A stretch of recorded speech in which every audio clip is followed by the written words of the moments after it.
फायरमा आउँदैछ। इन्डियन सर्भरमा त आजदेखि age limit, play time limit, top up limit लाग्यो। हाम्रो बंगलादेश सर्भरमा कहिलेदेखि लाग्छ? सो हेलो गाइज, के छ खबर? सन्चै हुनुहुन्छ? सो आजको भिडियोमा पनि मैले हजुरहरूलाई फ्री फायरसित रिलेटेड थुप्रै इन्फर्मेसन चाहिँ दिनेछु, जस्तै कि अपकमिङ डिस्काउन्ट इभेन्ट, रेमिस्ट्रियोसित रिलेटेड रिङ इभेन्ट, रेडेड वेल, zombie samurai bundle return, blood मुनको फ्री रिवार्ड्स, पेड इभेन्ट, फायरमा आएको नयाँ रुल र अरू पनि थुप्रै अपकमिङ इन्फर्मेसनको बारेमा चाहिँ आजको यो भिडियोमा चाहिँ कुरा गर्नेछौँ। सो यो भिडियो चाहिँ स्किप नगरिकन इन्डसम्म चाहिँ हेर्नु होला। चलो भाइ, देखो अपने क्या छ। आज चाहिँ 4 अगस्त रहेको छ। इन्डियन सर्भरमा चाहिँ एकदमै नयाँ रुल्स चाहिँ लागू भएको छ। जो पनि 18 वर्षभन्दा तल छन् उनीहरूले चाहिँ ओटिपी भेरिफिकेसन गर्नुपर्ने हुन्छ। 18 वर्षभन्दा तलको 3 घण्टा खेल्न पाउनेछन्। 18 वर्षभन्दा माथिले 6 घण्टा खेल्न पाउनेछन्। 18 वर्षभन्दा तलकोले 7000 डायमन्ड मात्र स्पेन्ड गर्न पाउनेछन् पर डे र ब्रेक रिमाइन्डर भनेर चाहिँ हुनेछ। 2 घण्टा खेलिसकेपछि ब्रेक लिनु भनेर चाहिँ भन्नेछ फ्री फायरले। यो न्युजको बारेमा मैले भिडियो बनाइसकेपछि चाहिँ धेरैजनाले चाहिँ के यो हाम्रो बंगलादेश सर्भरमा पनि आउँछ भनेर चाहिँ सोधिराख्नु भएको थियो। सो अहिलेको लागि चाहिँ यो चाहिँ हाम्रो बंगलादेश सर्भरमा चाहिँ आउँदैन। इन्डियन सर्भरमा किन आएको भन्दाखेरि चाहिँ त्यहाँको गभर्नमेन्टको नयाँ रुल्स अनुसार चाहिँ इन्डियन सर्भरमा चाहिँ यो नयाँ रुल्स चाहिँ ल्याएको हो। अरू सर्भरमा चाहिँ आउँदैन, किनकि यो गरिनाले एड गरेको रुल्स छैन, यो खुद इन्डियन गभर्नमेन्टले एड गरेको रुल्स हो। यो रुल्सहरू चाहिँ हाम्रो सर्भरमा लागू हुँदैन। हजुरहरू टेन्सन नलिकन फ्री फायर खेल्न सक्नुहुन्छ। अब चाहिँ मैले हजुरहरूलाई अगस्त मन्थ भरि आउने सबै पेड इभेन्टको बारेमा चाहिँ भन्नेछु। त्यो भन्नुभन्दा अगाडि अझैसम्म पनि हजुरहरूले भिडियोलाई लाइक गर्नुभएको छैन भने चाहिँ लाइक गरिदिनु होला।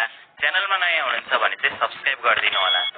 सुरुमा चाहिँ कुरा गरौँ मिस्ट्रिज अफ डिस्काउन्ट इभेन्टको बारेमा। सो अफिसियल ब्यानर चाहिँ आइसकेको छ। यो मिस्ट्रिज अफ डिस्काउन्ट इभेन्टमा मलाई कति पर्सेन्टेज डिस्काउन्ट पर्छ हेरौँ है त। ओके ओके ओके ओके मलाई कति पर्सेन्ट डिस्काउन्ट चाहिँ दिन्छ? ओके मलाई यहाँ 90% डिस्काउन्ट चाहिँ परेको छ। यो मिस्ट्रिज अफ चाहिँ एसफाल्ट रेसरको थिममा चाहिँ रहेको छ। हजुरहरूले चाहिँ एसफाल्ट डोमिनेटर बन्डल पाउनुहुनेछ। हेर्न सक्नुहुन्छ हेलमेट लगाएको छ, टी सर्ट रहेको छ, प्यान्ट रहेको छ र जुत्ता चाहिँ रहेको छ। ओभरअल बन्डल हेर्दाखेरि ठिकठाकको नै देखिरहेको छ। त्यसपछि सेकेन्ड आइटममा चाहिँ हजुरहरूले यसैसित रिलेटेड शीतको स्किन चाहिँ देख्न सक्नुहुन्छ। पुरा ट्राफिक लाइटको थिममा चाहिँ रहेको छ। ग्रिन र रेड कलर चाहिँ देख्न सक्नुहुन्छ। र थर्ड आइटम चाहिँ हजुरहरूले हेर्न सक्नुहुन्छ एसफाल्ट क्रसर बन्डल भनेर चाहिँ फिमेलको बन्डल चाहिँ रहेको छ। र लास्ट फोर्थ आइटम चाहिँ हजुरहरूले जिपको स्किन चाहिँ हेर्न सक्नुहुन्छ। सो यो मिस्ट्रिज अफ चाहिँ 6 अगस्तमा चाहिँ आउँदैछ। निकाल्नु मन छ भने डायमन्ड बचाएर राख्नु होला। WWE लभरको लागि चाहिँ एकदमै गुड न्युज रहेको छ। किन भन्दाखेरि चाहिँ 8 अगस्तमा चाहिँ गरिनाले रेमिस्ट्रियो रिङ इभेन्ट चाहिँ ल्याउँदैछ। यो रिङ इभेन्टमा चाहिँ हजुरहरूले रेमिस्ट्रियोको बन्डल देख्न सक्नुहुनेछ। हेर्न सक्नुहुन्छ एकदमै ओपी चाहिँ देखिरहेको छ। त्यसपछि रहेको छ ग्लोवालको स्किन। ग्लोवालको स्किन पनि ठिकठाकको नै रहेको छ। स्पोर्ट्स कारको स्किन पनि रहेको छ, एकदमै प्रिमियम लुक्स दिइरहेको छ। र अर्को आइटम चाहिँ हजुरहरूले यो म्याक्स हेर्न सक्नुहुन्छ। यो म्याक्स पनि एकदमै खतरा रहेको छ। 8 अगस्त पछि सिधै 10 अगस्तमा चाहिँ हजुरहरूले रेमिस्ट्रियोसित रिलेटेड इमोट चाहिँ देख्न सक्नुहुनेछ।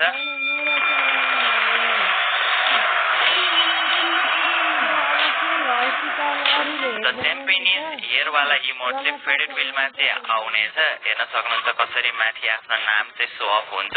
सो यो इमोट निकाल्नु मन छ भने 1089 डायमन्ड बचाएर राख्नु होला। यो फेडेड विल आइसकेपछि अर्को फेडेड विल झन् दामी रहेको छ ब्लड मुनसित रिलेटेड।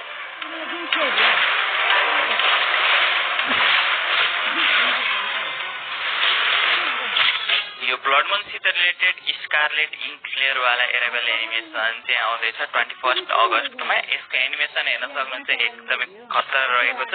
फेडेड विल इभेन्टमा नै आउनेछ। धेरैजनाले चाहिँ कमेन्ट सेक्सनमा जोम्बी समुराईको बारेमा सोधिराख्नु भएको थियो। सो हजुरहरूलाई पनि एकदमै गुड न्युज रहेको छ। 23 अगस्तमा चाहिँ हजुरहरूले स्कारलेट रिङ इभेन्ट चाहिँ देख्न सक्नुहुनेछ। यो जुन रिङ इभेन्टमा चाहिँ स्कारलेट मुन बन्डल हुनेछ। यो जुन स्क्रिनमा देखिराख्नु भएको छ एकदमै ओपी रहेको छ यो बन्डल जुन रिसाइकल भएर आएको छ। यसको साथसाथै हजुरहरूले जोम्बी समुराईको बन्डल देख्न सक्नुहुनेछ। जोम्बी समुराई बन्डलको साथसाथै हजुरहरूले समुराई इन्क्युबेटरको सिरिजलाई पनि यही रिङ इभेन्टमा चाहिँ देख्न सक्नुहुनेछ। 23 अगस्त पछि सिधै 25 अगस्तमा चाहिँ इमोट रोयल इभेन्ट चाहिँ आउनेछ, जसमा चाहिँ एज अ ग्रान्ड प्राइज चाहिँ यो जुन स्कारलेट मुन इमोट चाहिँ हुनेछ।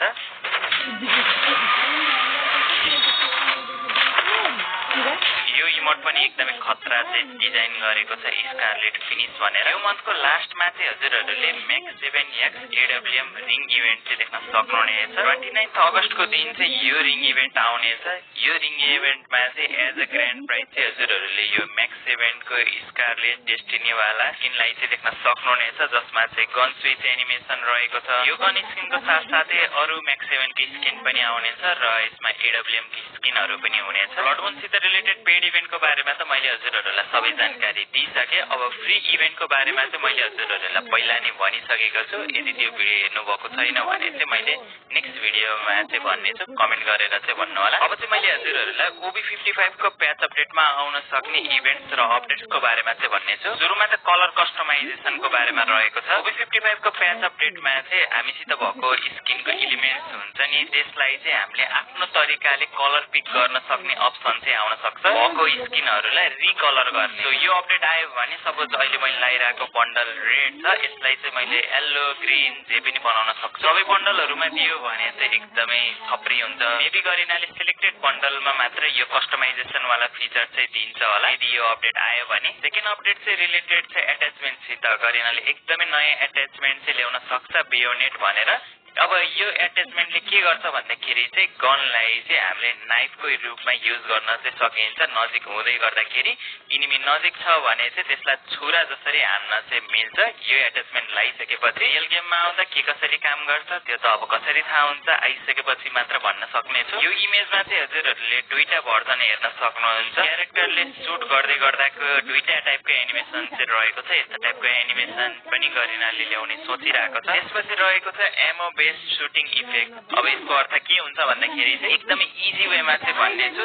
सपोज बन्दुकमा एकदमै धेरै गोली बाँकी छ भने चाहिँ गन स्किनको इफेक्ट चाहिँ धेरै चम्किने अथवा शक्तिशाली देखिने हुन सक्छ। अब थोरै गोली बाँकी हुँदा चाहिँ इफेक्ट परिवर्तन हुने अथवा कम देखिने हुन सक्छ। यो सबै कुराहरू चाहिँ सर्वेमा सोधेको हो। सो रियल अपडेट आउँदाखेरि आउँछ भन्ने चाहिँ हुँदैन। अर्को अपडेट चाहिँ रिलेटेड छ OB55 मा आउने कोल्याबोरेसनसित। OB55 को प्याच अपडेटमा चाहिँ दुईटा ठुलो कोल्याबोरेसन चाहिँ आउन सक्छ। एउटा त हामीलाई पहिला नै थाहा छ फ्री फायर एक्स नरुटोको च्याप्टर 1 रिटर्नमा आउँदैछ हिनादासित। अब सेकेन्ड कोल्याबोरेसन कुन हुन्छ भनेर चाहिँ कन्फर्म छैन। डाटा माइनरको अनुसार चाहिँ सोर्ड आर्ट अनलाइनको चाहिँ 5% रहेको छ भने डेमन स्लेयर च्याप्टर 2 को चाहिँ 10% चान्स रहेको छ। जुजुत्सु काइसेन च्याप्टर 2 को चाहिँ 15% चान्स छ भने ड्र्यागन बल सुपरको चाहिँ 70% चान्स चाहिँ रहेको छ। सो हजुरहरूलाई कुन चाहिँ कोल्याबोरेसन आउँछ जस्तो लाग्छ त्यो चाहिँ कमेन्ट सेक्सनमा चाहिँ भन्नु होला। सो आजको भिडियो चाहिँ यति नै थियो। यदि केही क्वेसन छ भने चाहिँ कमेन्ट सेक्सनमा सोध्न सक्नुहुन्छ। फेरि भेट्ने छ हामी अर्को नयाँ भिडियोमा। Till the next video, take care, good bye, जय नेपाल। हेलो युवराज के छ? ठिक छ, तिम्रो के छ?